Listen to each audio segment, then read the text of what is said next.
Kuna watu watatu hapa ambao Mwenyezi Mungu Mtume sallam amewataja, ambaye wamefanya ibada zao kwa siri, watajikuta chini ya kivuli cha Mungu siku ambayo itakuwa hamna kivuli isipokuwa kivuli chake Mwenyezi Mungu Subhanahu wa Ta'ala.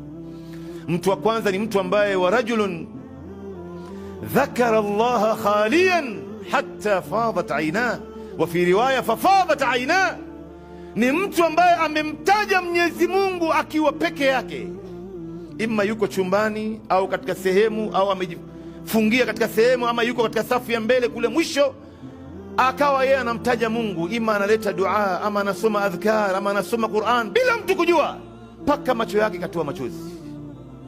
Ametoa machozi kwa ajili ya Mungu wake. Hakuna mtu yoyote ambaye anayemjua. Atakuwa chini ya kivuli cha Mwenyezi Mungu siku ya Kiyama.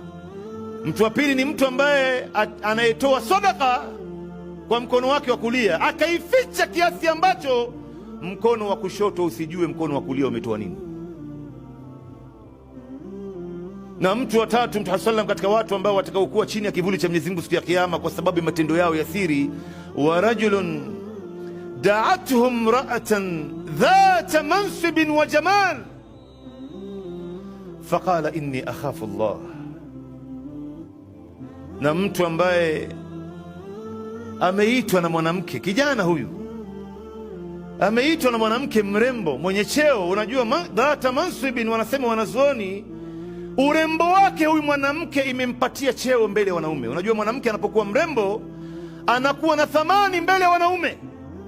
Anamuita mwanamme afanye naye kitendo cha zinaa, faragha yote, kwenye siri yote, wamo chumbani peke yao, akamwambia huyu mwanamke, inni akhafu Allah, wallahi mimi namuogopa Mwenyezi Mungu.